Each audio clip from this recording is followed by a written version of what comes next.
Imagine a landscape so vast, so wild, that it dwarfed even our grandest notions of nature. Hmm. Now imagine it fundamentally transformed in just a few generations. It's almost hard to grasp, isn't it? It really is. Ugh. Today, we're embarking on a deep dive into the epic story of American land use and environmental transformation, from its pre-colonial dynamism right up to the cutting-edge innovations shaping our world right now. And for you, the history enthusiast listening, this isn't just about dates and figures. No, not at all. It's about understanding the why behind the landscapes we see every day, the policies that shape them, and our enduring, often complicated human relationship with the land.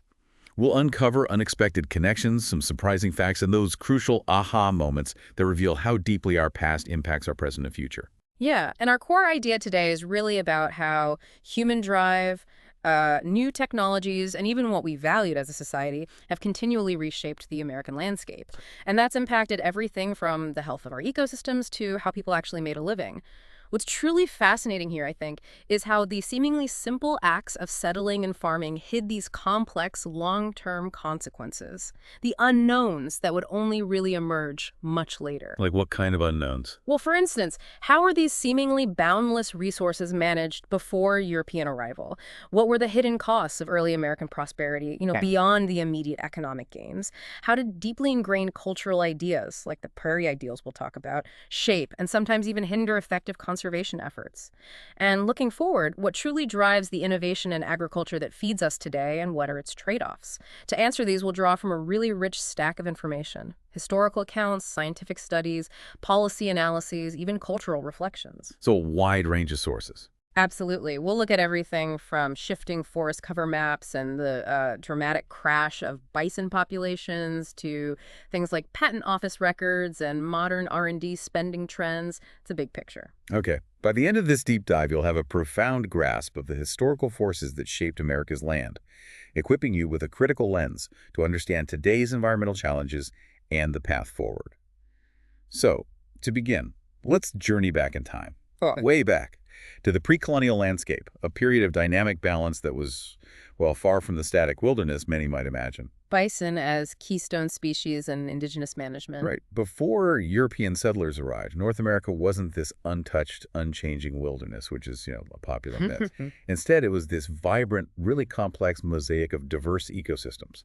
These landscapes were constantly in flux, shaped by natural forces, sure, but also profoundly influenced by the active management practices of indigenous peoples who had lived on this land for millennia. Okay, so let's dive into that dynamic balance. Particularly across the Great Plains, we find this creature of immense power, the American bison. We often hear it called a keystone species. For those maybe unfamiliar, what makes the bison's role so uniquely critical in shaping that ecosystem? Well, keystone species means the bison played a disproportionately significant role in maintaining the structure and the health of its ecosystem. Its influence was far greater than its mere abundance might suggest. Okay. And consider the sheer scale. During the 19th century, before their dramatic decline, we believe as many as 60 million bison roamed these vast plains. 60 million. It's incredible. It really is. And for over 10,000 years, they weren't just part of the environment. They were a central driving force. They served as the primary source for the livelihoods of countless Native Americans of the Great Plains, Northwest, and Rocky Mountains regions. 10,000 years. That's an incredible span of time. And to imagine that many animals, what was this comprehensive relationship like for indigenous societies? How did they use the bison? Oh, it was incredibly intricate and deeply integrated into pretty much every aspect of life. Native peoples use nearly every single part of the bison. It shows a profound understanding of resource efficiency. More than just food, then. Oh, absolutely. They provided essential nutritional foods, of course, but their hides were also crucial for creating blankets, warm clothing, the structures of lodging, like tipis. Bones were meticulously crafted into various implements and tools. Even less obvious parts had vital uses. Brains were processed to get grease for tanning hides, making them pliable and durable. Stomachs were expertly prepared to create bags and containers for carrying water. Wow. This kind of holistic reliance suggests that these bison-reliant indigenous societies enjoyed living standards comparable to, or in some cases better than, their European contemporaries. It really speaks volumes about the sustainability and effectiveness of their practices. So it's clear this wasn't a pristine landscape in the traditional sense, but a truly dynamic, actively managed environment. How did indigenous people shape these vast ecosystems? I know fire played a big role. A huge role. Indigenous land management, particularly through the strategic use of fire, was a major human influence. Native peoples didn't just adapt to the environment, they actively influenced it. They would periodically burn thousands of additional acres around each village. Thousands of acres. Yeah, and these controlled burns served multiple purposes. They improved game habitat, making it easier to hunt. They facilitated travel by clearing underbrush, reduced insect pests, which benefited both humans and animals, removed cover for potential enemies, enhancing safety, and even enhanced conditions for berries, providing more food resources. They also used fire to drive game during hunts. So these weren't just random fires, these were intentional, widespread management tools. How did this impact the distribution of wildlife, even in areas we might think of today as dense forests? Well, these practices directly contributed to the abundance of animals like elk and bison along forest edges and openings, even in eastern forests. This really demonstrates that natural or human-induced disturbance was common and was an integral part of maintaining the health and productivity of these ecosystems. In the South, for instance, you found fire-created forests, such as longleaf pine savannas, which actually depended on fire to maintain their open structure and biodiversity. Even the deciduous forests of the Appalachian Mountains were also burned frequently by native peoples. Really? Even in the Appalachians? Oh, yeah. The Shenandoah Valley, which we might imagine as dense woodland, was actually described as a vast grass prairie that was annually burned. And up New England, accounts from figures like Roger Williams reported that native peoples underburned woods twice a year, once in the spring and again in the fall, specifically to destroy vermin and clear out weeds and thickets. So it was clearly a deliberate and beneficial land management practice across huge areas. Wow. So it's really not the untouched wilderness many of us imagine today, but a thriving, actively managed environment. That image of 60 million bison, like a living blanket moving across the plains, it's just breathtaking. It truly paints a vivid picture of North America as a thriving, managed landscape, rather than simply a wilderness waiting to be discovered. This dynamic pre-colonial balance, however, was about to encounter a force that would fundamentally and swiftly transform it: European settlement. Let's explore how the arrival of Europeans in the early American period profoundly reshaped this continent. Hashtag European settlement and early American period, 1500s, 1850. Early European economic ventures and initial environmental impact, 1500s, early 1600s. Right. The European settlers arrived with a different set of priorities and technologies, and they very quickly began to exploit the abundant natural resources they encountered. This exploitation laid the economic groundwork for the colonial period, but it also initiated significant and lasting environmental changes that would reverberate for centuries. It sounds like the resource extraction started almost immediately. What were the first industries to really take root, and what was their initial impact? Absolutely. From the 1500s, long before widespread inland settlement, the astoundingly productive Atlantic fishery became the foundation of an incredibly lucrative industry along the Atlantic coast, not just for local use, but for export back to Europe. Fishing first, then. Yes. Then, by the mid-1600s, a booming business in forest products quickly emerged. Colonists began exporting ship masts, naval stores like tar and pitch, vital for ship maintenance timbers, and other forest products directly to England to fuel their growing naval and industrial needs. Get this. As early as 1621, just 1 year after the Mayflower's arrival, the Pilgrims sent the ship Fortune back to England, literally laden with good clapboard. It shows that immediate economic drive to extract and export. Just laden with clapboard. Yeah. It almost sounds like the resources were viewed as limitless, almost from day one. What was the impact on wildlife, particularly those game animals and fur bearers that had been so central to indigenous life? The impact was swift and severe, surprisingly so, even in these early stages. Even before the mid-1700s, many historically abundant game animals and fur bearers like deer, eastern elk, wild turkey, beaver were becoming scarce in many areas. Already, by the 1700s. Yeah. Trappers, driven by the lucrative fur trade, practically eliminated beaver east of the Appalachians by 1700, and it would take almost 2.5 centuries for those populations to return. 2.5 centuries. Wild turkeys, once widespread, were considered rare in many locations by 1670. And, perhaps most starkly, the bison, which we just discussed as a keystone species, were entirely gone from the east before the American Revolution of 1776. This rapid decline just paints a clear picture of unsustainable harvesting. Gone from the east before 1776. This sounds like a classic example of what we now call the tragedy of the commons. Was it the primary driver of this rapid depletion rather than just outright habitat destruction at that early stage? Well, what's fascinating here is that, as the sources explain, this dramatic decline in game species was not primarily due to habitat loss at first, but rather the social and property arrangements designed for the taking of desired species. Yeah. So this is precisely the tragedy of the commons in action. Wildlife crosses property lines freely, right? And ownership isn't transferred until the animal is killed. Right. Therefore, individual hunters or trappers had little incentive to conserve or manage game populations if their neighbors weren't doing the same, because any conservation efforts by one individual would simply benefit others. It was an economic scenario where individuals suffered a known loss with little perceived benefit from conservation. Okay, I see. This stands in stark contrast to European systems where wild game was often considered crown property, and the nobility enforced conservation through pretty severe punishments. Initially, the small human population in America, coupled with the seemingly boundless wildlife, kind of masked this impending problem. No. However, the need for some form of regulation quickly became apparent, though effective enforcement that truly stemmed the tide of depletion wouldn't fully materialize until well into the 20th century. Wow. And the observations of that traveler in the early 1800s, reporting less than 20 miles of woodland, scattered in dozens of separate parcels between New York and Boston, on a 240-mile journey.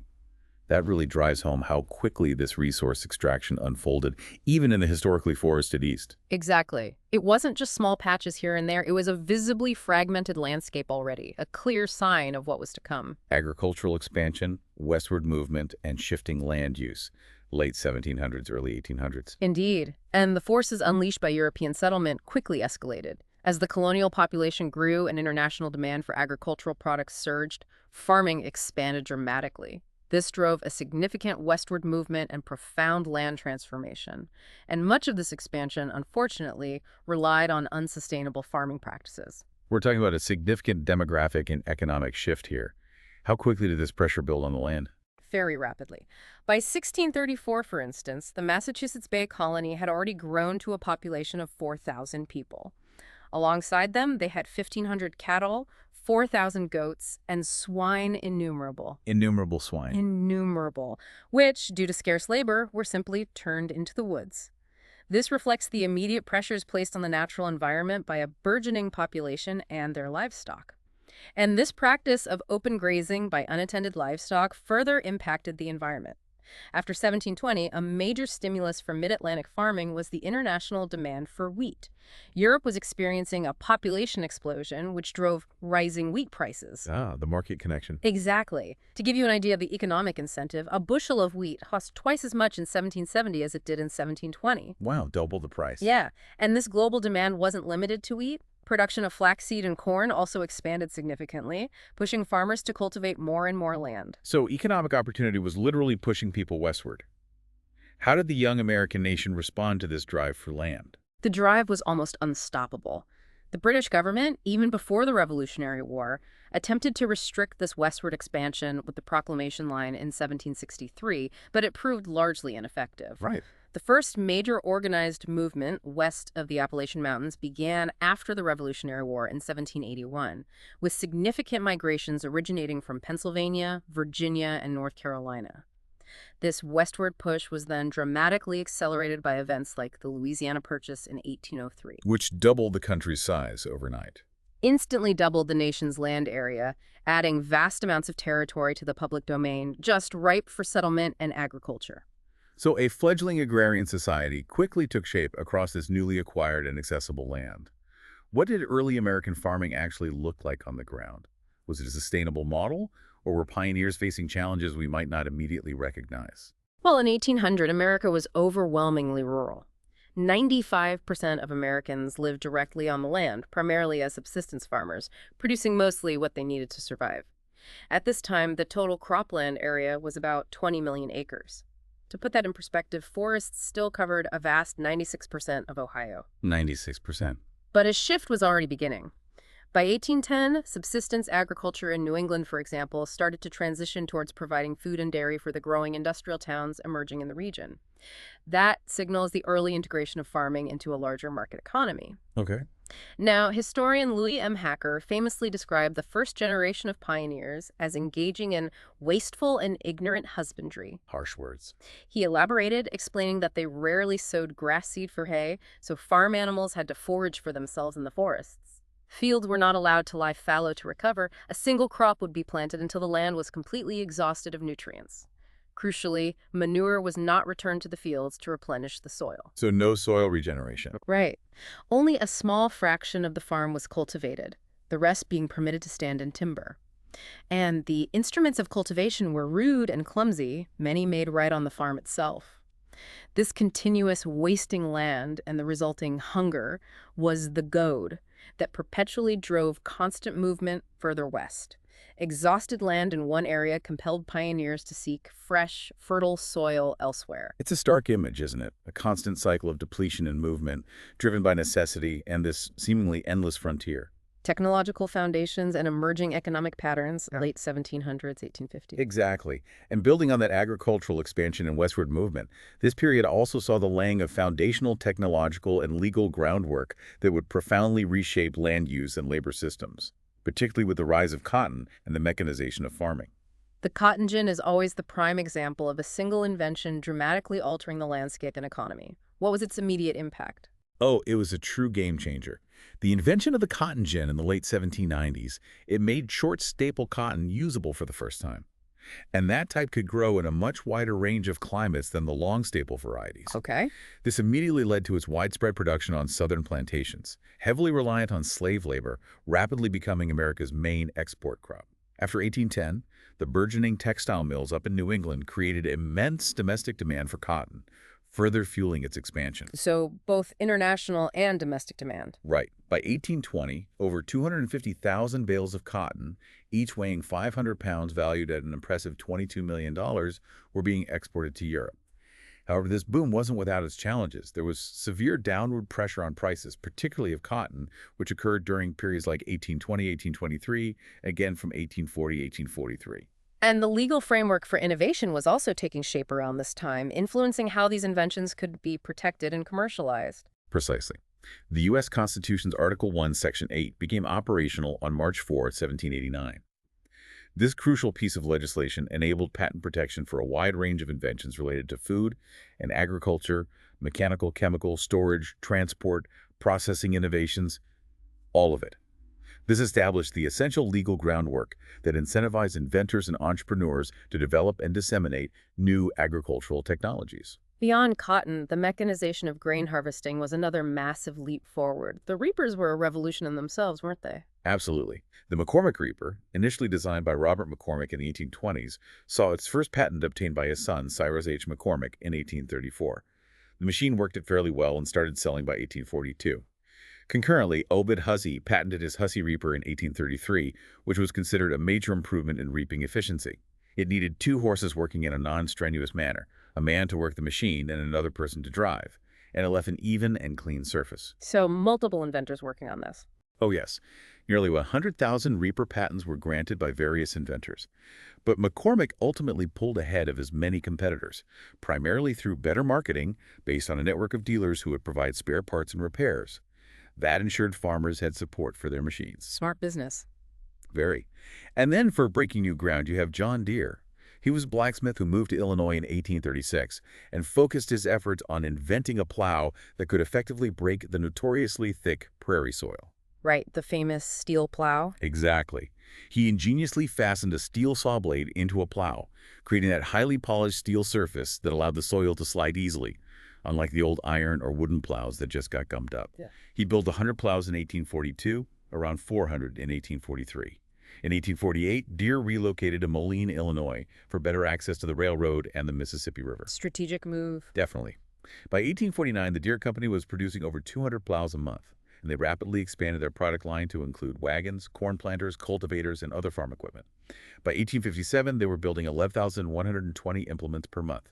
These inventions must have led to incredible efficiency gains in agriculture.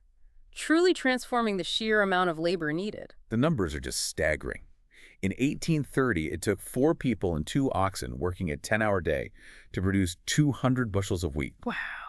By 1894, thanks to innovations like disc plows, mechanical seeders, and those combined reaper thrashers, the required human labor declined from 3 hours and 3 minutes to 10 minutes per bushel of wheat. 10 minutes, down from 3 hours. It's unbelievable. For corn, the labor declined from 4 hours and 34 minutes to 41 minutes per bushel between 1855 and 1894. That's thanks to gang plows, disc harrows, corn planters, self-binders, and steam-powered shellers. It fundamentally redefined human effort in farming. We've talked about the pressure on forests for land, but what about for fuel? It seems wood was still absolutely central to daily life then. It was. The U.S. Patent Office issued over 800 patents for stoves in just 55 years, from 1790 to 1845. And that was spurred directly by the increasing scarcity and expense of fuel wood. So they needed more efficient ways to burn wood. Exactly. In 1850, wood still supplied over 90% of the nation's heat energy needs, primarily for domestic heating and cooking. While the new cast-iron wood stoves were 4 to 6 times more efficient than traditional fireplaces, the gains for domestic use were unfortunately offset by surging industrial demands. Like what? Iron-making, steamboats, railroads. They consumed vast quantities of wood fuel. This meant per capita fuel wood consumption remained stubbornly high at over 4 cords per year until the late 1800s. This put increasing pressure on many forest areas, leading to depletion and localized shortages. It's a clear sign that even technological improvements couldn't keep pace with demand. And this demand for land and resources even spurred a counter-trend in some areas, didn't it? A kind of abandonment. It did, yeah.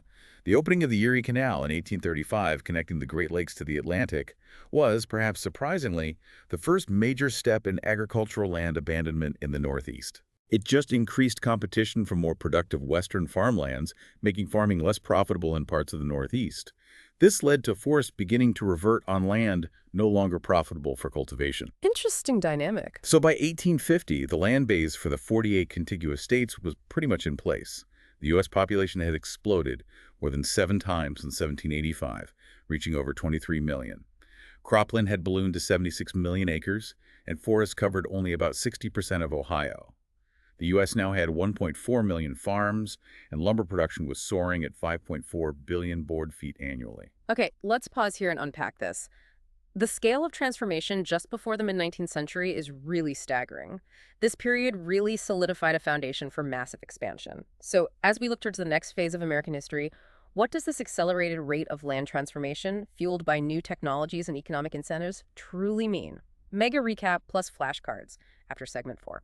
All right, we've covered a lot of ground tracing the foundational environmental story of early America. Looking back, we saw a vibrant pre-colonial landscape actively shaped by indigenous burning. Not static at all. Then the swift onset of European resource extraction, leading pretty quickly to that tragedy of the commons for wildlife. Yeah, the incentive structure was just all wrong for conservation then. We tracked the relentless march of agricultural expansion, fueled by population growth and inventions like the cotton gin, the McCormick reaper, and John Deere steel plow. Game-changing technologies, each one.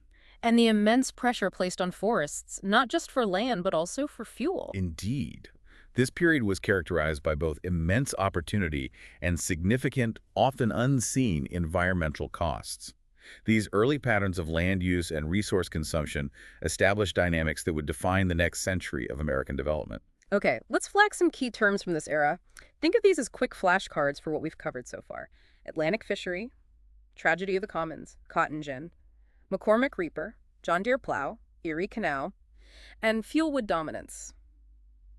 Right. As we move past 1850, America was poised for an unprecedented period of industrial growth, fundamentally altering the relationship between humans and the land and setting the stage for the emergence of a new concept: conservation. #tag 3.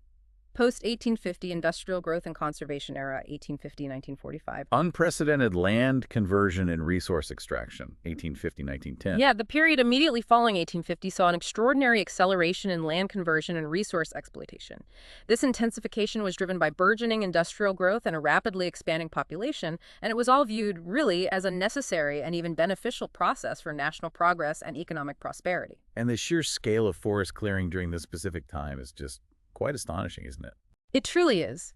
Between 1850 and 1910, America saw an almost unimaginable pace of deforestation.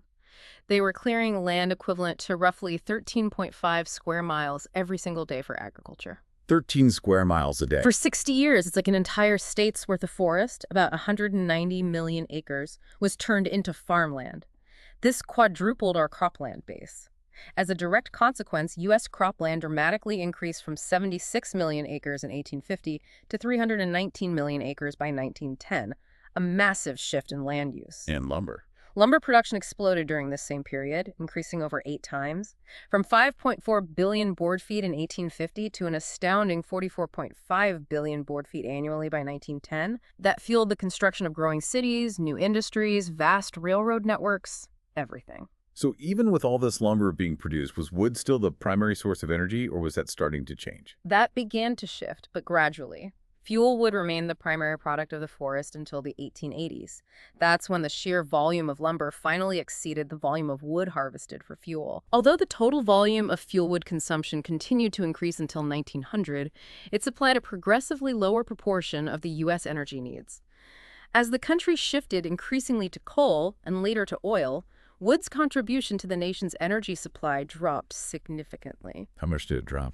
From supplying more than 90% in 1850, it fell to 75% in 1870, and by 1920, it supplied only about 10%, mostly consumed by farm families. It's even interesting to note that the shift to coal, while reducing overall wood for fuel demand, actually increased demand for wood in other forms. Millions of mine props were needed for deep coal mining operations. Today, wood energy supplies only about 3% of total U.S. energy needs. It sounds like there was a prevailing attitude back then that justified this rapid conversion. What were the underlying perceptions of the forests themselves? Well, the profound transformation during this period was fueled by a rapidly increasing population and a pervasive, deeply ingrained view that forests were, quote, inexhaustible and an obstacle to agriculture. An obstacle. Yeah. This perspective saw clearing land not as destruction, but as necessary progress, making way for what was considered a more productive and civilized use of the land.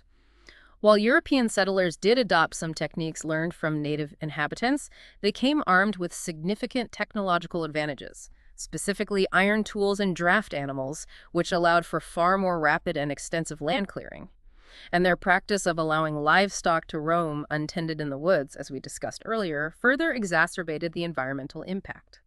These animals grazed freely and prevented forest regeneration. And it wasn't just forests getting cleared. The vast grasslands of the American interior faced a similar fate. Exactly. These immense grasslands, initially dismissed by some as a great American desert, which was a profound misperception, were, in reality, rapidly converted to cropland. This process was significantly exacerbated by government policies like the Homestead Act of 1862, which offered free land to settlers willing to cultivate it. So the government was encouraging it. Directly. This profound transformation resulted in the widespread destruction of native ecosystems, including the incredibly rich and biodiverse tallgrass prairies. To highlight the scale of this loss, today, only about 4% of the native prairie that once existed remains in the U.S. Only 4%? Yeah. If you can imagine a plow print map, it would show this vibrant green prairie being ripped apart by brown cropland, leaving only these fragmented remnants. It's a stark visual. So this era wasn't just about individual efforts. The government started to play a significant role in organizing and incentivizing this agricultural expansion. Government policies and agricultural organization, 1860s, 1880s. You're absolutely right. This era saw truly significant government intervention in agricultural development. This included sweeping land distribution policies and critical institutional support, all alongside the rise of powerful farmer-led organizations that sought to protect their interests. How quickly did this government involvement translate into growth on the ground, the number of farms, for instance? The growth was phenomenal. The number of farms in the U.S. doubled in just 2 decades, from 2.2 million in 1860 to 4.0 million in 1880. Doubled. Yeah. And hand in hand with that, the number of people living on farms soared from about 10 million to 22 million in the same period. And the economic value tied up in these farms reflected this expansion, rising from $8 billion in 1860 to a staggering $30 billion in 1880. This was just a period of intense agricultural expansion. And what role did exports play in this agricultural boom? Were we feeding other countries? Exports were a crucial driver, particularly for commodities like cotton and wheat. In 1860, the U.S. shipped 3.5 million bales of cotton worth $192 million.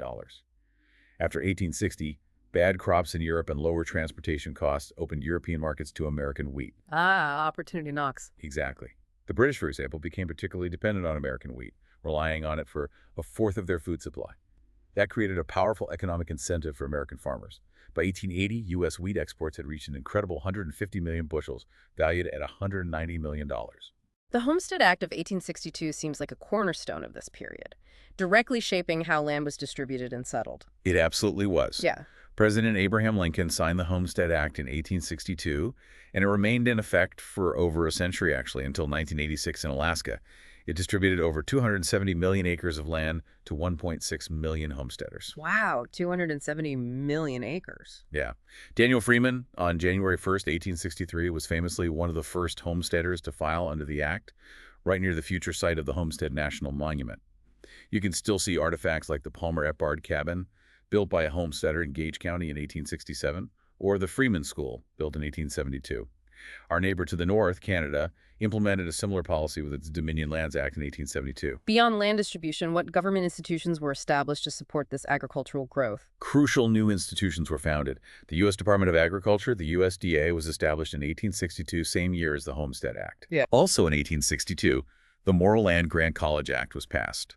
This significantly increased government involvement in agricultural research and development by funding a network of colleges dedicated to practical education in agriculture and mechanical arts.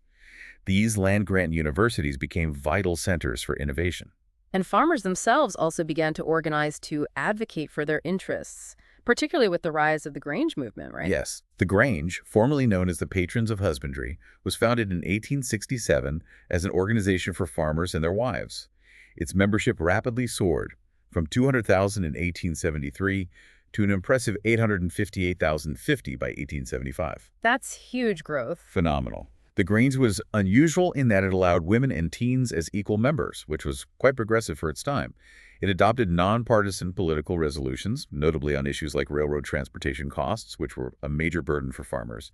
They even established consumer cooperatives. So they had real political clout. They did. Their lobbying contributed to the birth of the federal government's Cooperative Extension Service, Rural Free Delivery, and the Farm Credit System.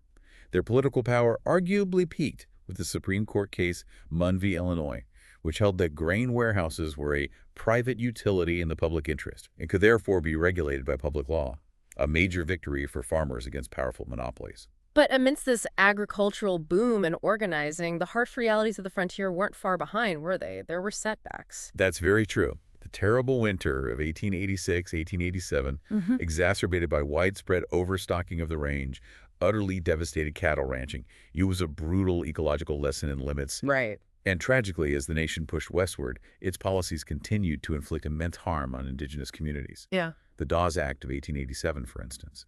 It wasn't just about land distribution. It was a deliberate attempt to dismantle their communal reservation lands into individual allotments. This policy shattered traditional lifeways and further eroded indigenous sovereignty, foreshadowing the even more catastrophic assault on the bison. Which brings us to that truly devastating turning point. These changes seem to have had particularly horrific consequences for one iconic species, the bison. The bison extermination, a catastrophic turning point. Yeah, the rapid and, frankly, systematic extermination of bison in the late 19th century stands as one of the most infamous ecological disasters in North American history. It had profound and lasting economic and social consequences, particularly for indigenous peoples. How dramatic was this decline? Right. We're talking about millions of animals disappearing incredibly quickly, aren't we? The numbers are truly shocking, almost unbelievable. While as many as 60 million bison roamed the Great Plains in the early 19th century, by 1870, it's estimated that only 8 million remained in the United States. Down from 60 million to 8 million in just decades. And it gets worse. Just 20 years later, by 1890, fewer than 500 of these iconic animals were left. 500. Fewer than 500. This was a decimation on an unimaginable scale. Someone calculated it out. It's an average of something like 1,095 bison killed per day, every day for 20 years. This mass slaughter was not just an ecological disaster, it was a deliberate act with devastating intent. And this wasn't an isolated incident, was it? Other species were also being driven to the brink around the same time. Sadly, no. Concurrently with the bison's demise, other species suffered catastrophic declines. The passenger pigeon, once thought to be the most abundant bird on the continent, maybe the world, was nearly extinct by 1900. The last one, Martha, died in captivity in 1918. Martha. The heath hen was on the brink of extinction. The great auk was already extinct. The beautiful Carolina parakeet also disappeared in 1918. The stark image of common birds like robins and meadowlarks being hunted for food for commercial markets really illustrates the desperation and sheer lack of regulation during this period. It wasn't just the big animals. What were the economic and social consequences for the indigenous peoples, whose entire way of life was so deeply intertwined with the bison? The loss of bison was nothing short of a devastating economic shock for indigenous peoples. Their centuries-old economic underpinning, built around the extensive and ingenious use of nearly every part of the bison for food, hides, tools, shelter, everything literally vanished within 10 to 20 years. Just gone. Gone. This deliberate destruction forced them onto reservations and restricted their movements, fundamentally disrupting their societies and cultures. This contributed directly to what became persistent economic disparity that continues to this day. And it's important to remember that indigenous peoples were not allowed to become citizens of the United States until 1924, highlighting their marginalized status during this period of intense upheaval. And the economic reverberations are still being felt, decades, even centuries later. There's clear evidence. A May 2023 study published in the Review of Economic Studies provides stark evidence of this enduring impact. It found that income per capita remained 25% lower on average for bison-reliant nations compared to other nations from the latter half of the 20th century to today. 25% lower, even now. Even now. Furthermore, in the early 20th century, the probability of a working-age male from these communities reporting an occupation was 19% lower, illustrating a deep systemic economic disadvantage rooted in this historical trauma. This wasn't just hunting gone wild, as some might think. There's significant controversy and, frankly, some very dark perspectives surrounding the extermination. Indeed. It's crucial to understand that the extermination was not a normal hunt to extinction. It was, as many sources and historians describe it, a plot to exterminate the native people by killing their food supply, making it even more insane. It's characterized as a deliberate U.S. government policy to commit genocide against the Western Plains Indians. The attitude was chilling, encapsulated in quotes attributed to military figures like, "Every dead bison is a dead savage." There's even evidence that some treaties had clauses stating land belonged to natives, so long as the bison roam it. Settlers and the military explicitly exploited this by systematically killing the bison to effectively nullify the treaties and claim the land. This was a strategic choice to facilitate westward expansion. The image of an enormous pile of buffalo skulls, which were often collected and shipped east as raw material for things like fertilizer and glue production, symbolizes not just the scale of destruction, but the industrial and wasteful nature of this extermination. It was far beyond sustenance hunting. It's a shocking testament to the intent behind the slaughter. It's a truly horrifying chapter in American history. When you connect that to the terrible winter hitting the cattle ranchers, it just highlights the fragility and the harsh consequences when ecological limits are ignored or deliberately destroyed. But there's a glimmer of hope in modern times, isn't there, regarding the bison's ecological role and potential restoration? Yes, thankfully. Modern ecological studies are really shedding light on just how vital bison are to prairie ecosystems. An August 2022 study found that reintroducing bison doubles plant diversity in a tallgrass prairie. Doubles it. Doubles it. Furthermore, plant communities with bison present withstood the most extreme drought in 4 decades, which is consistent with the idea that biodiversity promotes ecological resilience. That persistence becomes even more important as our climate becomes more extreme. How do they do that? Well, their selective grazing creates a heterogeneous plant landscape. They primarily feed on grasses, only consuming woody vegetation when food is limited. This creates a spatial mosaic pattern of grazed and ungrazed areas that promotes plant diversity and positively influences other animal populations. Even prairie dogs, also present in these ecosystems, enhance forage protein and attract bison and pronghorn to their colonies, thereby amplifying the bison's crucial keystone influence on the entire prairie ecosystem. They're ecosystem engineers. If we connect this back to the bigger picture, the sheer number of lives lost, both bison and human, and then what those buffalo skulls were turned into. It leaves a profound mark on the psyche of the nation, doesn't it? Yes. A dark symbol of the industrial scale of destruction. How did a nation capable of such devastation then begin to even consider the idea of conservation. Micro recap after segment 7. Looking back, we've explored the massive scale of resource consumption and land clearing following 1850, driven by industrial needs and population growth. A period of really intense transformation. We then delved into the catastrophic extermination of the bison, a devastating act with long-lasting, frankly genocidal impacts on indigenous communities, revealing a very dark side of American expansion. Indeed. This segment truly highlights the critical shift from a perceived inexhaustibility to the undeniable consequences of unchecked exploitation. It vitally sets the stage for a new understanding of environmental limits and the urgent need for conservation. It challenges us to consider how such rapid, sweeping changes altered not just landscapes, but entire societal structures and economies, leading eventually to a profound call for a new approach to our relationship with nature. The profound changes and environmental degradation of the late 19th century, particularly the decimation of forests and wildlife, finally sparked a widespread realization that unchecked exploitation couldn't continue. This led to a critical turning point, the emergence of a formal conservation movement. The emergence of a call for conservation efforts, late 1800s, early 1900s. That's right. Before the turn of the 20th century, a growing number of people became concerned about what was happening to the nation's woodlands and wildlife. The combination of aggressive logging practices, massive uncontrolled wildfires, widespread farm clearing, and what was termed unrestricted market hunting, that's hunting animals for commercial sale, not just subsistence or sport, led to severe depletion across many species. And market hunting hit everything, right? Not just deer or beaver. Everything. It targeted large game for food and furs, birds for feathers for the fashion industry, and even common songbirds like robins and meadowlarks were heavily hunted for food markets. Robins for food. Wow. So it wasn't just a handful of species, but a broad-scale decline across the board. Absolutely. Many formerly abundant species were severely depleted or nearing extinction. This included white-tailed deer, which were eliminated from much of their range east of the Mississippi, wild turkey, pronghorn, moose, black bear, bighorn sheep. Fur bearers, particularly beaver, had been eliminated from significant portions of their ranges. Waterfowl, too. Waterfowl were severely affected, including wood ducks, Canada geese, and those plumed wading birds like herons, egrets, and ibises hunted for their feathers. As we noted earlier, the passenger pigeon was nearly extinct by 1900, and the heath hen was on the brink of extinction. It paints a pretty grim picture.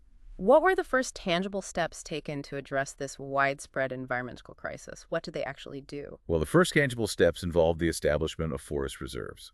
These started to be set aside, reaching 40 million acres by 1897. Okay. Congress responded with the 1897 Organic Act, which provided a crucial management mandate for these reserves. It directed that they be managed to preserve and protect the forests, to secure favorable conditions of water flows, recognizing that connection between forests and water resources, and importantly, to furnish a continuous supply of timber for the use and necessities of the citizens of the United States. So conservation and use. Who were the key individuals and organizations championing this nascent conservation movement? Who were the voices pushing for this change? The movement attracted passionate advocates from various fields. Scientists like Bernhard E. Furnau, a leading forester, and John Wesley Powell, the geologist and explorer. Citizen groups like the American Forestry Association and the Boone and Crockett Club, founded by Theodore Roosevelt and George Byrd Grinnell, were also hugely influential. Sportsmen played a role too, didn't they, against market hunting? A big role. In the late 1890s, organized sportsmen began campaigning against market hunting with significant vigor. They strongly supported the enactment of game laws, advocated for self-taxation, like hunting license fees to fund state game management efforts, and pushed for the acquisition of vital habitat reserves. The National Audubon Society was also formed around this time, largely due to widespread concerns over commercial plume hunting, which was decimating bird populations for the hat trade. These combined organized efforts were remarkably successful and literally saved scores of game and non-game species from extinction. So this wasn't just about practical management like timber supply or game populations. It represented a fundamental shift in how Americans were starting to think about natural resources. Precisely. This period saw a general change in how people viewed natural resources. There was a growing, undeniable recognition that the long-held belief in forest and wildlife inexhaustibility was untenable. It simply wasn't true. The evidence was all around them. From this realization, the powerful idea of conservation as wise use emerged, often associated with figures like Gifford Pinchot. This marked a crucial ideological departure from the tragedy of the commons mentality. It moved instead towards a collective social will for regulation and scientific management of resources for long-term benefit. It was a really pivotal moment in American environmental consciousness. Federal intervention in scientific management and forestry, early 1900s, 1945. Building on that emerging conservation ethic, the early 20th century saw a dramatic increase in federal involvement in forestry. This was characterized by significant legislation, the growth of scientific research, national efforts to control devastating wildfires, and the establishment of national forests, particularly in the previously neglected East. How did forestry itself become a more professional and scientific endeavor during this time? It wasn't just about cutting trees anymore. Right. Before 1900, forestry research was largely focused on basic identification and description, what trees are where. But this changed significantly after 1900. In 1910, the Forest Service established the Forest Products Laboratory in Madison, Wisconsin. Its goal was to improve wood product utilization, like finding ways to treat railroad ties to make them last longer, extending the service life of wooden cross ties. Practical science. Very practical. In 1915, the Forest Service further solidified its commitment to science by creating a dedicated research branch for comprehensive scientific and technical investigations.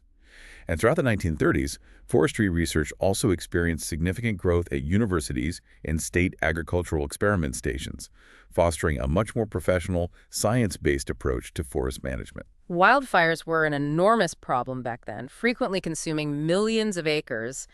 How did the nation begin to tackle that challenge? Wildfire control became a national priority, mainly due to the sheer destructive scale of these events. Before 1930, it wasn't uncommon for 20 to 50 million acres commonly burned each year, with few forest areas effectively protected. 50 million acres. Huge areas. And catastrophic events, like the Big Burn in northern Idaho and northwestern Montana in 1910, where over 1 million acres burned in just a couple of days, and 78 Forest Service firefighters died, really underscored the urgency. Yeah. But by the end of the 1930s, wildfires were reduced due to fire control programs that had been put in place: more manpower, lookout towers, early suppression efforts. And then the iconic Smokey Bear was introduced in 1944, becoming a powerful symbol of fire prevention efforts and public awareness campaigns that lasted for decades. Establishing national forests in the West was one thing, often carved out of the existing public domain. But creating them in the East, where most land was privately owned, must have been a different challenge altogether. It was indeed a different challenge, requiring a different approach. The impetus for establishing Eastern national forests came from a convergence of interest groups, advocating for federal acquisition of cutover lands to restore them, and others focused on flood prevention in downstream cities. Ah, the watershed connection again. Exactly. These parallel interests led to the passage of the landmark 1911 Weeks Act. This authorized federal matching funds for state fire control agencies, but crucially, it also allowed for the federal acquisition of private lands specifically to protect navigable stream watersheds. So they bought the land back. They bought the land. The first acquisitions were in the southern Appalachians and the White Mountains of New Hampshire. By 1925, numerous eastern national forests were established, places like the Monongahela, Pisgah, Nantahala, George Washington, Jefferson, White Mountain, and many others. The major period of acquisition for these eastern national forests was actually during the Great Depression, with 26 established then, often buying abandoned farmland or heavily logged areas very cheaply. By 1945, when acquisition substantially slowed, approximately 24 million acres of depleted farmsteads and cutover or burned woodlands had been incorporated into the Eastern National Forest System and placed under long-term management. What other legislation supported these growing conservation and forestry efforts during this time? Further legislative action solidified this federal commitment. The Clark-McNary Act of 1924 augmented cooperative federal and state fire suppression efforts and provided assistance for tree nurseries, promoting reforestation across ownerships.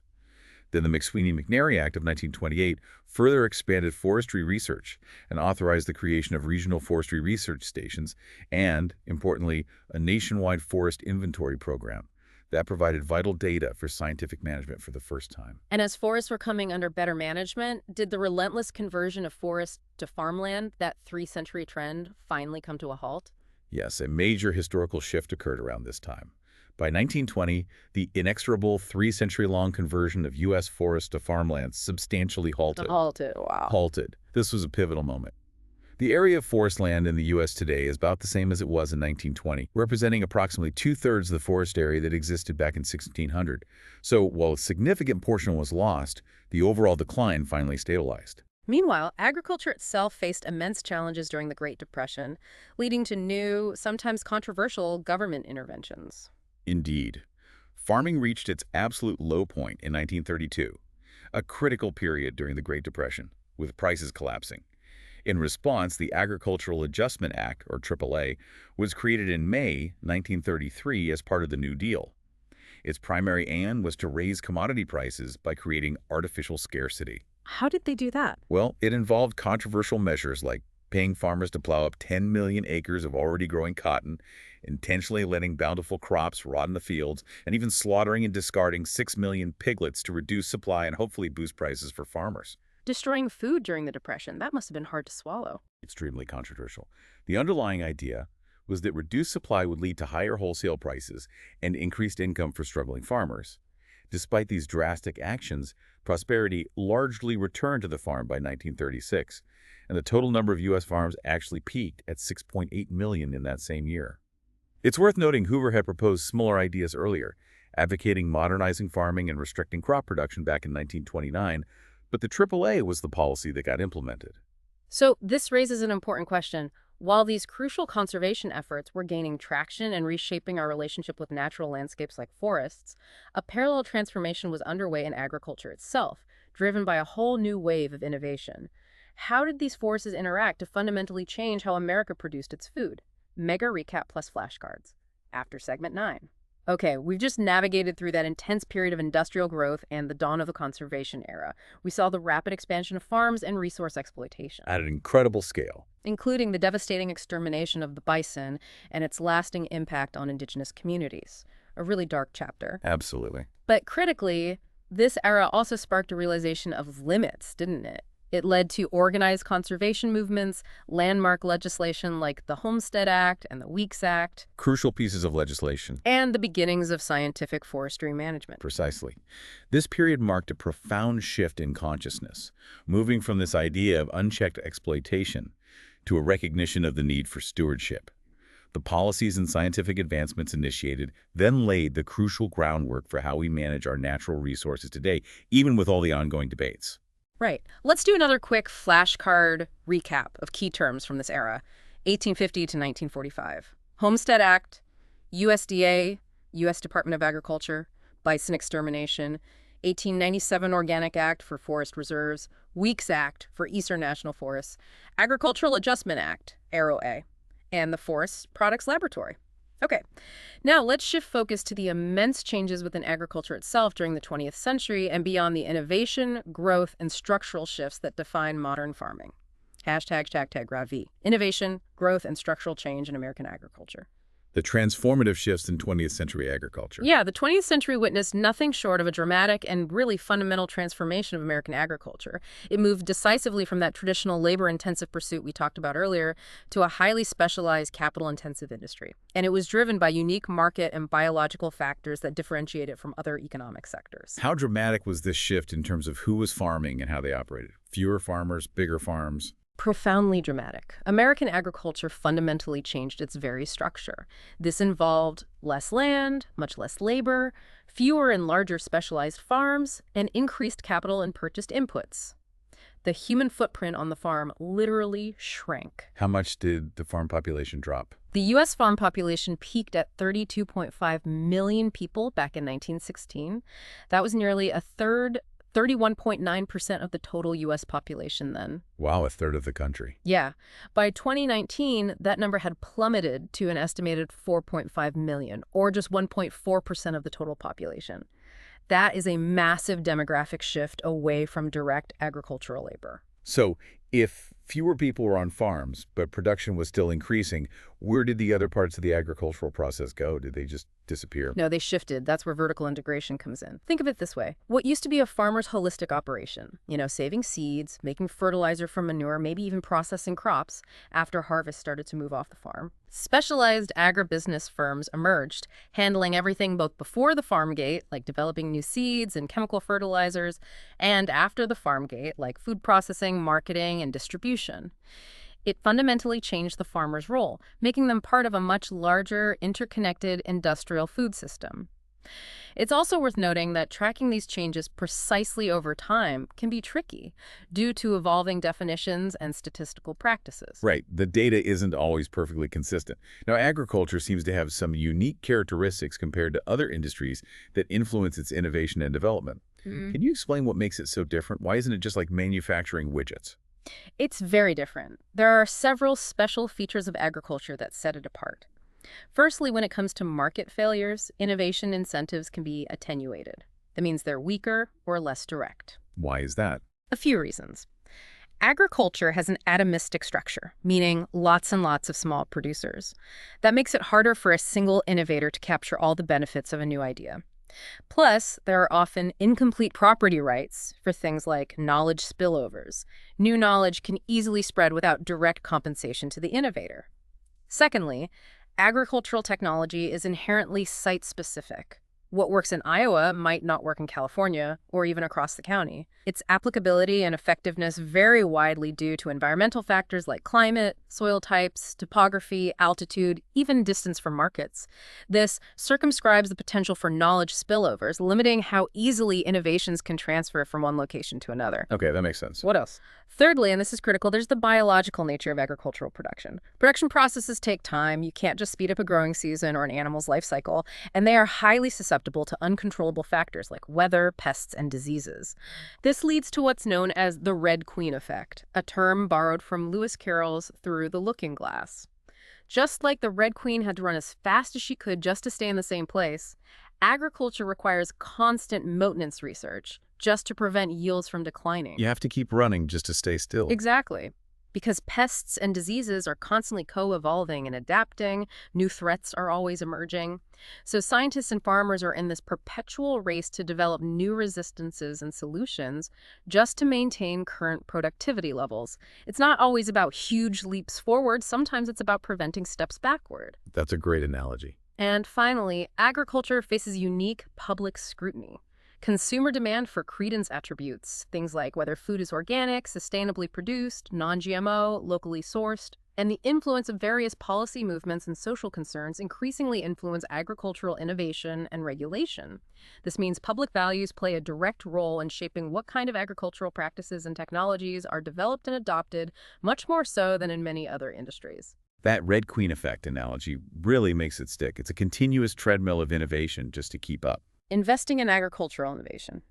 Public, private, and intellectual property. Yeah, and given these unique characteristics, the landscape of agricultural research and development, R&D, has naturally evolved significantly.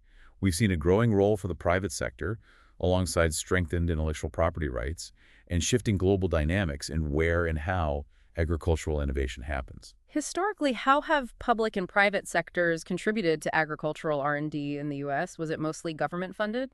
Both state and federal governments have been deeply involved for a long time, with foundational institutions like the USDA and the Morrill Act establishing a strong public research base through those land-grant universities. However, the private sector's role has steadily increased over the 20th century and into the 21st. While the private sector has always accounted for a significant share of overall U.S. gross expenditure on R&D across all industries, averaging around 70% since 1953, its share specifically in agricultural R&D, or AGRD, started lower. It was just over one-third in the early 1950s, but it reached 70% by 2015. So private investment now dominates agricultural R&D spending in the U.S. Wow, a big shift. And how has intellectual property protection influenced this shift towards greater private sector involvement, especially for new biological innovations like seeds? Intellectual property, or IP, protection has been a crucial factor, absolutely. Legal forms of plant varietal rights were first introduced in the U.S. with the Plant Patent Act of 1930. This covered asexually reproduced plants like fruits and ornamentals. Interestingly, the corporate share of these types of rights rose from about 55% in the 1930s-40s to 82% by 2008. Okay. Then, in 1970, the Plant Variety Protection Act, or PVPA, extended IP protection to sexually reproduced crops, think grains, oilseeds, grasses. This provided certificates, sort of like patents. But a third, and arguably more profound form of protection became available in 1980 with the landmark U.S. Supreme Court ruling in Diamond v. Chakrabarty. What did that case decide? It broadly clarified that anything under the sun that is made by man is patentable subject matter. In practice, this meant that regular utility patents, the strongest form of IP, could now apply to plant varieties, parts of plants, genetically engineered organisms, and gene products themselves. This significantly strengthened the incentives for private companies to invest heavily in biological innovations, especially genetic engineering, because they could now strongly protect their creations and recoup their substantial R&D costs through sales. So stronger IP rights fueled private R&D. How have the overall spending trends looked? Is agriculture still a big focus for R&D? Well, agriculture's share of total R&D spending has declined over time, as other sectors like tech and medicine have grown dramatically. However, agriculture maintains a higher intensity of R&D investment relative to agricultural GDP compared to many other sectors. Total U.S. spending on agricultural R&D was about 0.7% of agricultural GDP back in 1909, and while the numbers fluctuate, the investment relative to the sector's size remains significant. We also see differences in what kind of research gets funded, differentiating between basic, applied, and developmental research, with public institutions often focusing more on basic and pre-commercial research, while the private sector focuses more on development and commercialization. And this isn't just a U.S. story anymore, right? R&D is global. Very much so. Huh. We need to recognize the shifting geography of agricultural R&D. The U.S. share of global ag R&D has declined relative to rapidly growing investments in countries like China, India, and Brazil. And remember that site specificity issue.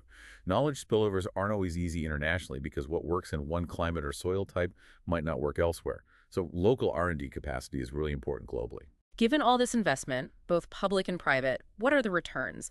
Is agricultural R&D actually a good investment? That's the key question, isn't it? When economists evaluate R&D investments, they use metrics like internal rate of return, or IRR, and benefit cost ratios, DCRs, to quantify the payoffs. And the extensive literature on returns to agricultural R&D consistently shows very favorable returns. How favorable? Well, looking across hundreds of studies, the median reported IRR for U.S. agricultural R&D is a remarkable 31.9% per year. The median reported BCR is 12.0, meaning, on average, for every dollar invested in research, society gets $12 back in benefits through increased productivity, lower food prices, etc. Even after some recalibration to account for methods, a median BCR is around 7.5, corresponding to a very healthy modified internal rate of return, MER, of 12.3% per year. Wow, those are fantastic returns on investment, better than the stock market over the long run. In many cases, yes. It demonstrates very strong economic incentives for continued innovation in agriculture, both publicly and privately funded. The waves of agricultural technologies. Yeah, and these favorable returns on R&D have fueled successive waves of innovation that have truly transformed American agriculture. Each wave, from mechanical to biological to chemical and now increasingly information technologies, has profoundly impacted efficiency and production. Let's start with the mechanical wave. We touched on reapers and plows earlier, but what was their broader impact in the early 20th century? Mechanical technologies played a large early role in the 20th century transformation. Innovations like tractors, automobiles, and combines were critical. They not only saved significant amounts of human labor, but also freed up vast amounts of land that would otherwise have been dedicated to producing feed for horses and mules. Right, land for fuel for the horsepower. Exactly. For example, in 1910, the U.S. still had 6.4 million farmers farming 881 million acres, using 24 million horses and mules, and just 1,000 tractors. The stock of workhorses and mules actually peaked at 27 million animals in 1917 before dropping rapidly with the widespread adoption of mechanization, especially tractors. These machines facilitated the consolidation of farms into many fewer and larger units, fundamentally changing the scale and structure of farming operations. And after the mechanical revolution, what were the next big leaps in agricultural technology? Seeds and chemicals. Right. The next major waves were biological and chemical. Biological innovations saw the widespread adoption of improved crop varieties like hybrid corn that was adopted incredibly rapidly in places like Iowa in the early 1930s, leading to huge yield increases. Later came semi-dwarf wheat and rice, key components of the Green Revolution globally. More recently, we've seen genetically engineered, or GE, crops like soybeans, cotton, and corn become dominant. By 2006, GE varieties were used on 61% of corn acres, 83% of cotton, and 89% of soybean acres in the U.S., showing how quickly farmers embraced these new biological advancements, primarily for herbicide tolerance and insect resistance. Okay. And chemical technologies. Concurrently, chemical technologies, including synthetic fertilizers, pesticides, herbicides, became central to boosting productivity. After 1935, agricultural productivity improved considerably due to the combined impact of genetically improved hybrid crops and expanded use of chemical fertilizers and liming to adjust soil pH. These inputs allow farmers to overcome previous nutrient limitations and better control weeds and pests. And now we're in the age of information or digital farming. What does that actually look like in agriculture today? It sounds very high tech. It is, and it's rapidly evolving. Information technologies, often referred to as digital farming or precision agriculture, represent an emerging role for technology that helps farmers gather vast amounts of information and adjust their practices with unprecedented precision, sometimes down to the square meter or even individual plant. What are some major examples? Okay, so you have GPS-based systems. These enable remote sensing using satellites or drones, highly accurate guidance systems for machinery to minimize overlap and compaction, and incredibly detailed soil and yield mapping. This allows farmers to see variability within their fields like never before. Then there's variable rate technology, or VRT. This uses those maps to optimize production by allowing farmers to apply inputs like fertilizer, seed, or water at different rates across a field based on the specific needs of each zone, rather than a uniform application. So, more precise inputs. Exactly. Automated irrigation systems, though currently not yet widely adopted by most irrigators, fewer than 10%, according to the source, rely on sensors to measure precipitation, evapotranspiration rates, and soil moisture, to apply water only when and where it's needed, greatly improving water efficiency. We're also seeing things like autonomous weeding machines that use GPS or computer vision to identify weeds and then selectively spray tiny amounts of herbicide or even physically cut or zap them, saving labor and dramatically reducing overall herbicide use. Robots in the field. Pretty much. Drones and other self-driving machines fitted with specialized cameras and sensors are being deployed to monitor crops for stress, pests, and diseases across vast fields, allowing for early detection and targeted intervention. Soil sensors are providing real-time data on nutrient levels, moisture, and even soil microbiome activity. And robotic harvesters are being developed, especially for high-value crops like fruits and vegetables, to selectively pick ripe produce, addressing labor shortages for crops with variable maturation dates like apples or strawberries. It's not just crops, is it? Livestock production is also being transformed by these digital technologies. That's right. Digital technologies are already widely used and progressing rapidly in livestock production, especially dairy and swine. For example, companies like Lilly have commercialized robotic milking machines that allow cows to choose when they are milked. There are also digital cow tag systems or collars. What do those do? They can monitor individual animal health by tracking things like rumination patterns, feeding status, body temperature, and activity levels to identify illness, heat stress, or when a cow is in estrus for breeding. These smart technologies allow for precision management and variable rate practices right down to the individual animal level. So tailoring care to each animal. Exactly. Decisions regarding optimal culling age, specific feeding regimes based on milk production or growth rate, these can now be individualized based on precise performance measures, directly impacting efficiency and profitability. It sounds like some of these technologies, like the GE seeds, were adopted much faster than others, like some of the digital tools. What influences those adoption rates? Why the difference? There's a notable difference, yeah. While GE crops saw incredibly rapid adoption, that hockey stick curve, the adoption curves for most digital technologies have been much flatter, more gradual. For instance, auto-steer technology for tractors, which uses GPS for guidance, was introduced around the same time as GE crops, but was used on only about 60% of major crop acres by 2015, while GE traits were near 90% or higher. Other digital tech has even slower adoption. Several factors influence adoption. Cost is obviously one. The skill requirements to use the technology effectively is another. There's often a need for significant learning by doing on the farmer's own land to figure out how to best utilize the data and equipment. And even farmer age can play a role. Think about it. GE seeds did not require any significant investment in new knowledge or new equipment for the farmer. You just bought the new seed and planted it like before. It was a relatively routine transition. However, the subsequent transition to conservation tillage systems, like low-till or no-till farming, which were often enabled by herbicide-tolerant GE varieties, took considerably longer. Why?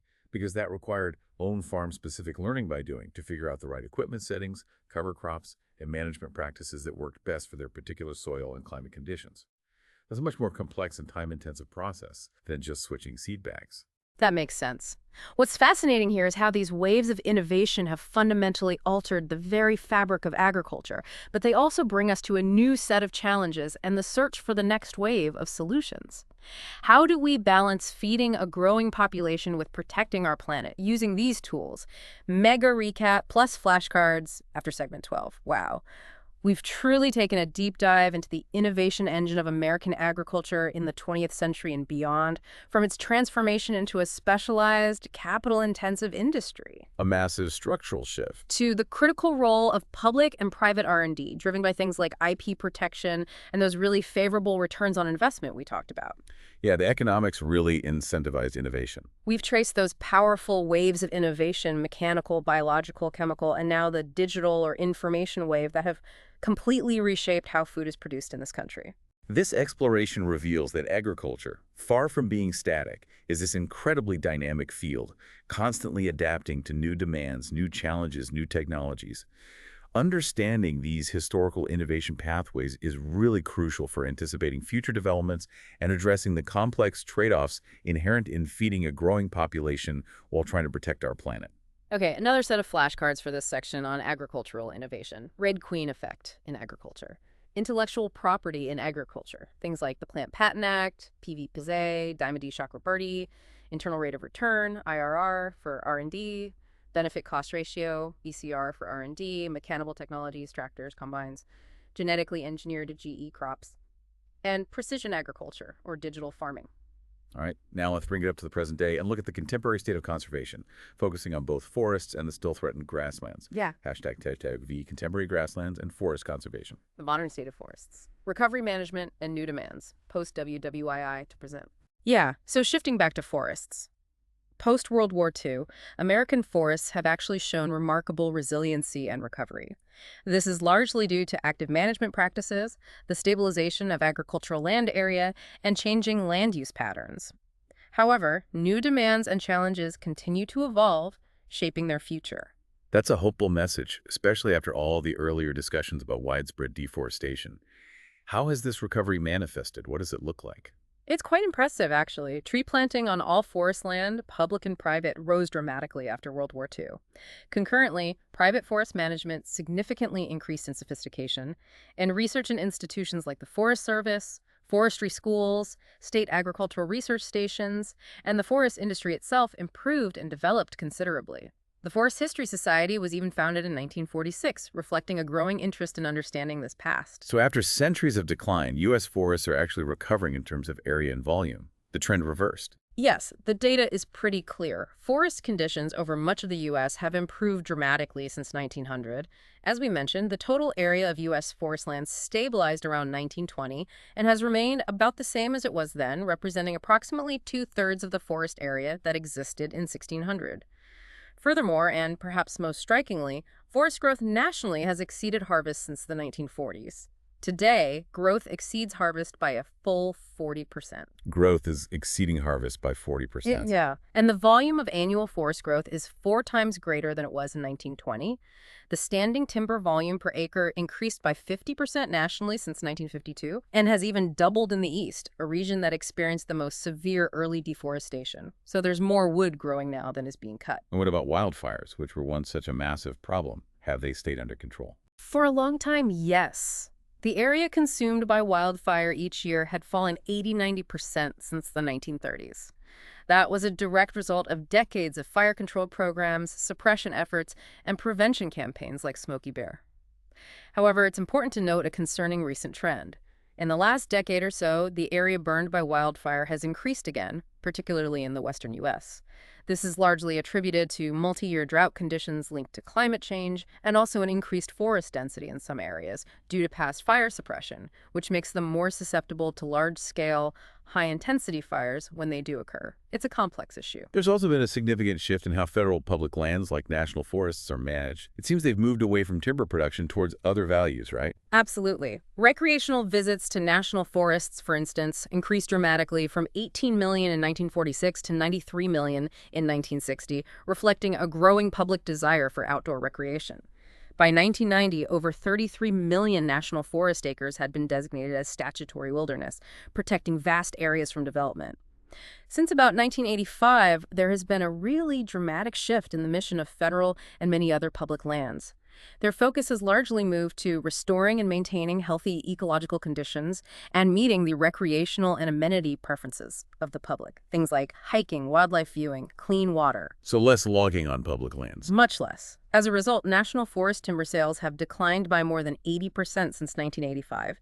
They now provide less than 2% of U.S. timber consumption. In fact, all public lands combined now provide only about 8% of the U.S. timber harvest. It's a huge shift from the mid-20th century. What are the consequences of this shift in public land management, especially for timber supply and maybe even forest health? Well, one consequence is that the decline in the forest industry adjacent to federal lands has substantially diminished the capacity to treat these stands through commercial operations, such as thinning to reduce fire risk or control insect outbreaks. There just isn't the logging infrastructure or workforce in many of these areas anymore. And since U.S. wood demand has not diminished, this shift has resulted in increased harvests from private lands within the U.S. to meet demand. Simultaneously, there have been substantial increases in lumber imports, mostly from Canada. U.S. softwood lumber imports, for example, increased a significant 62% just between 1990 and 2002. So we're getting our wood from different places now. So private landowners are now bearing the brunt, or providing the bulk, of the timber supply. How has private forest management evolved to handle that?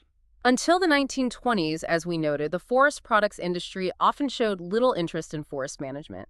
They'd cut the valuable timber and then sell off the cutover tracts, or just let them revert to the state for unpaid taxes. Tax codes often discouraged long-term ownership. However, post-WWII, changes in tax codes and state laws that encouraged fire protection and reforestation prompted increased investment in the management of private forest lands for long-term timber growing. It became a better long-term investment. Today, private forests are incredibly important. They comprise 69% of U.S. productive forest land capable of growing commercial timber, yet they supply a vast 92% of the total wood volume harvested.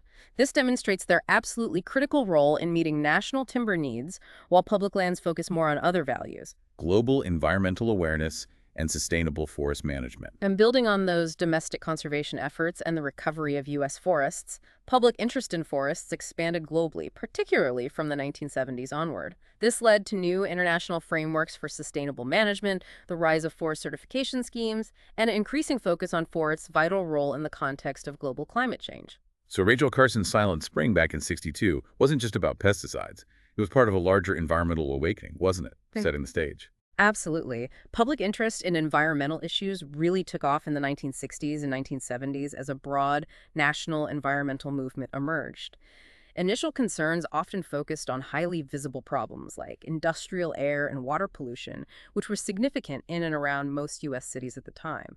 Rachel Carson's seminal book, Silent Spring, powerfully galvanized public concern over pesticide use, but its impact was much broader. It truly brought environmental issues into the mainstream consciousness and prompted a wider examination of human impacts on all natural systems, including forests and wildlife.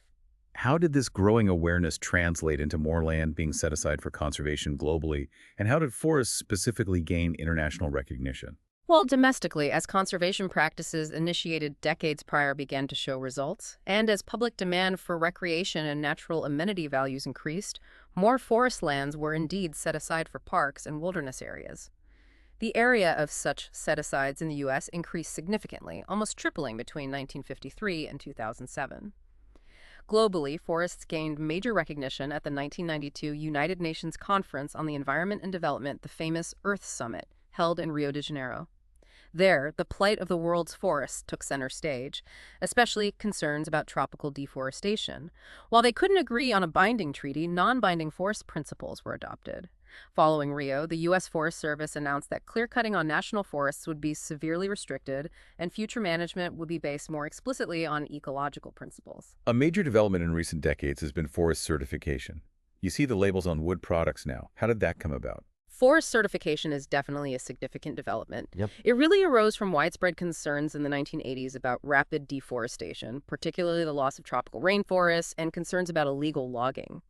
Led primarily by non-governmental organizations, NGOs, forest certification emerged in the 1990s as a market-based tool to identify and certify wood coming from well-managed or sustainably managed forests. What are the main systems? The three major certification systems operating in the U.S. are the Forest Stewardship Council, FSC, which has strong NGO backing, the Sustainable Forestry Initiative, SFI, which originated more with industry support, and the American Tree Farm System, ATFS, which focuses on smaller private landowners. The areas certified by FSC and SFI in the U.S. grew from virtually none in 1998 to over 110 million acres today. Interest in certification has notably increased due to things like green building rating systems like ALAD and corporate purchasing policies that favor certified wood products. It shows a market-driven shift towards demonstrating sustainability. Beyond certification labels, how do we actually measure whether forest management is truly sustainable on a national or international level? It seems complex. It is complex. In 1993, the U.S. formally committed to the goal of sustainable forest management, building on the Earth Summit's forest principles. In 1995, as part of the International Montreal Process, the U.S. and 11 other temperate and boreal forest countries adopted a common framework using 7 criteria and 67 indicators. 7 criteria, like These provide a common understanding of essential components of sustainable forest management and a framework for measuring, assessing, and evaluating a country's progress. The criteria cover critical aspects like conserving biological diversity, maintaining productive capacity, maintaining ecosystem health and vitality, conserving soil and water resources, maintaining forests' contribution to global carbon cycles, maintaining long-term socioeconomic benefits, and having the necessary legal, institutional, and economic frameworks in place. Sustainability in this context is viewed as an ongoing dynamic process, not a static fixed target.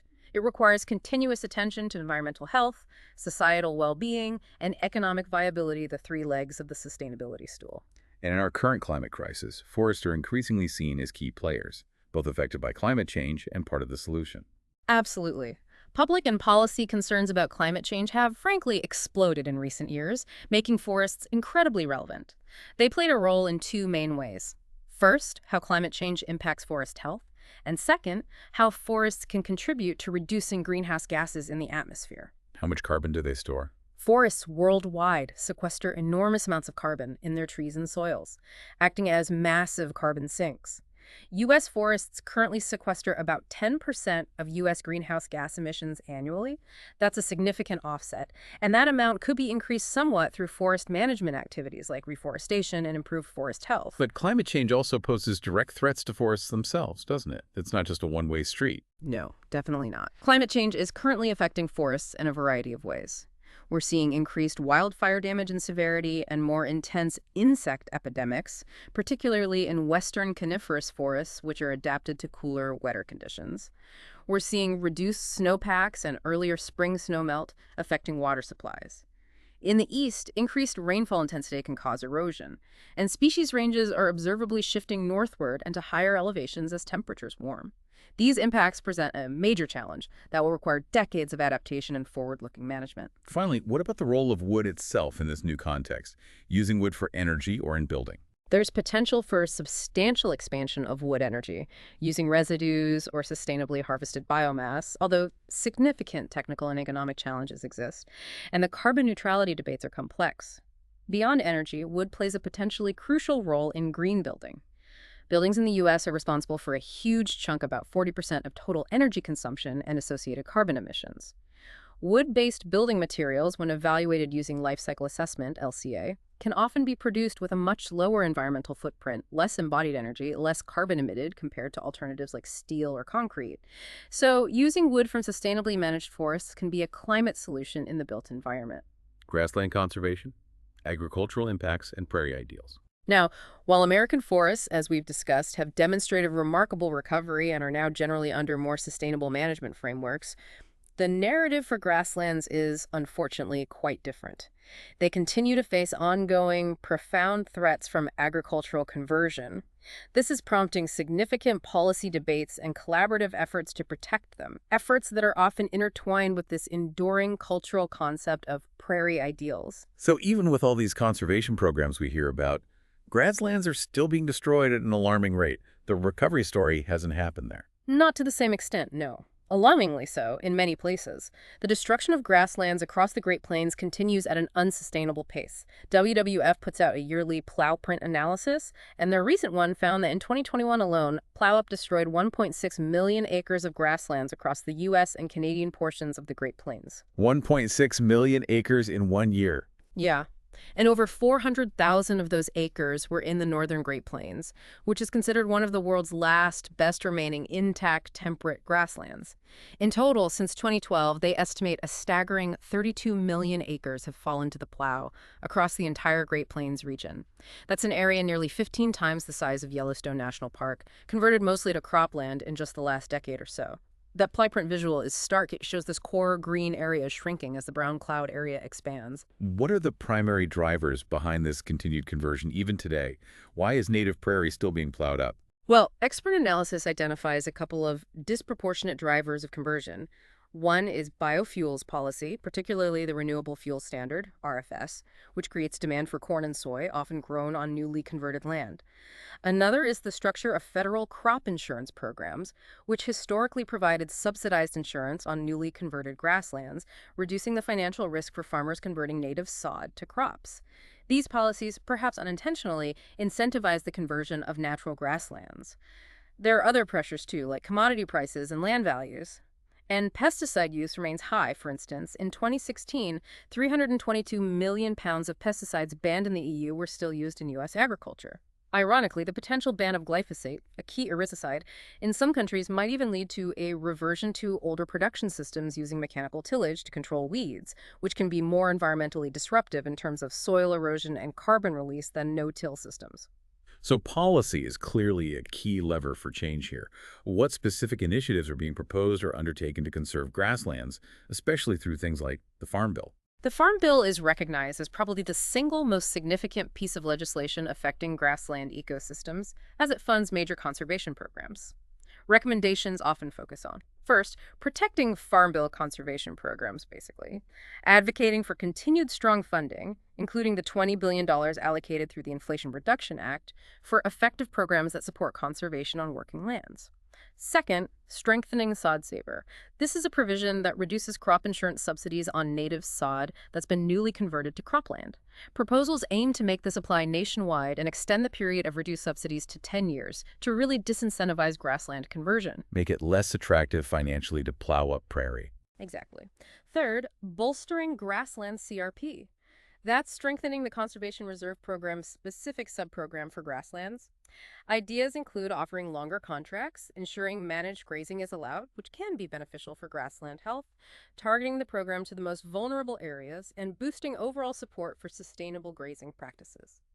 Fourth, retaining prime farmland. Investing in programs like the Agricultural Conservation Easement Program, ACEP, helps keep the best, most productive farmland in agriculture, which reduces the economic pressure to convert sensitive grasslands elsewhere. There's also been talk of a North American Grasslands Conservation Act, modeled perhaps after waterfowl acts, to provide voluntary incentive-based resources for protection, restoration, and management across the continent, aiming for climate resilience, supporting rural livelihoods, and boosting wildlife populations. And critically, many groups advocate for amending the Renewable Fuel Standard to require validation that lands were actually in cultivation prior to 2007 to qualify for the program, and potentially adjusting the mandated renewable volume obligations downward to reduce the pressure on land conversion. Beyond these big policy pieces, what about promoting sustainable practices on the ground? And who needs to be at the table for these conservation efforts to be truly effective? It can't just be DC policy. No, absolutely not. Promoting sustainable practices on working lands is vital. This involves expanding funding and access for programs like the Environmental Quality Incentives Program, EQIP, and the Conservation Stewardship Program, CSP, to help producers adopt regenerative and resilient practices, prioritizing sustainable grazing management, and increasing the technical assistance capacity, the boots on the ground, to help producers implement these practices effectively. And it's absolutely crucial to increase equity and access by ensuring that the USDA consults with and improves program access for historically underserved communities such as Native nations. These communities often steward large areas of intact grassland and play a critical role in conservation. For example, 80% of tribal lands remain intact grasslands in the northern Great Plains, compared to only 70% of private lands in that region. Their knowledge and participation are essential. There's also a growing focus on reducing food loss and waste. Supporting programs to reduce the estimated 35% of U.S. food that goes unsold or uneaten can mitigate the overall pressure for more food production, potentially reducing the need for further grassland conversion. So it's not just top-down policies, but also collaborative efforts on the ground and ongoing scientific research looking for better solutions. Exactly. Collaborative conservation initiatives are essential. These bring together conservation organizations, government agencies, private landowners, and indigenous communities to work together through things like land acquisition for parks or refuges, conservation easements on private lands, stewardship programs, and active restoration projects like prescribed burning, invasive species removal, and native seed planting. And of course, there's the need for continued scientific research and innovation for sustainability. This means continuously investing in scientific advances to make agriculture more efficient, resilient, and sustainable. The National Research Agenda for U.S. Agricultural Research highlights 5 key priorities: understanding soil and plant microbiomes, using genomics and precision breeding, developing agri-food informatics and data systems, creating new sensing technologies, and promoting transdisciplinary science that integrates across fields. The ultimate goal is to reduce agriculture's environmental footprint, enable the precise use of inputs, and better control unwanted outputs like nutrient runoff or greenhouse gas emissions. Lastly, this concept of prairie ideals is fascinating. How does this cultural idea tie into this ongoing transformation in the memory of the grasslands? It seems almost romanticized. It is, in a way. The prairie ideals refer to the set of values, things like hard work, self-reliance, simplicity, genuineness, maybe certain democratic principles that early white settlers believed were forged by the unique challenges and opportunities of living on the vast North American prairies. These plains were seen as both a mysterious, expansive terrain offering immense bounty and as a place that perpetually tested human endurance, with dangers like blizzards, droughts, and wildfires. Now, despite the near-total environmental transformation of these native prairies into primarily cornfields and soybean fields crisscrossed by an ordered grid of country roads, the memory of the virgin prairies and the ideals they cultivated still profoundly influences many rural Midwestern communities. How is that memory kept alive? It's perpetuated through things like family heirlooms passed down, local historical societies preserving pioneer artifacts, town festivals celebrating that heritage. Sometimes you even see small plots of farmland deliberately dedicated to growing native prairie species, acting as sort of unassuming prairie memorials. They subtly remind people of their ancestors' struggles and perhaps, as the source suggests, maybe assuaging guilt over the widespread loss of native prairie due to industrial agriculture. However, this adherence to prairie ideals can also have a downside. It can contribute to feelings of resentment in economically declining rural areas. Communities might feel that outsiders are exploiting their hard work, or that the economic realities of modern agriculture don't align with the rewards promised by that heritage of hard work and independence. It's a really complex interplay of history, cultural memory, economic pressure, and the ongoing environmental challenges facing these transformed landscapes. Wow. We've concluded our deep dive by examining the impressive recovery of American forests and wildlife, a testament, really, to decades of conservation efforts and changing land use.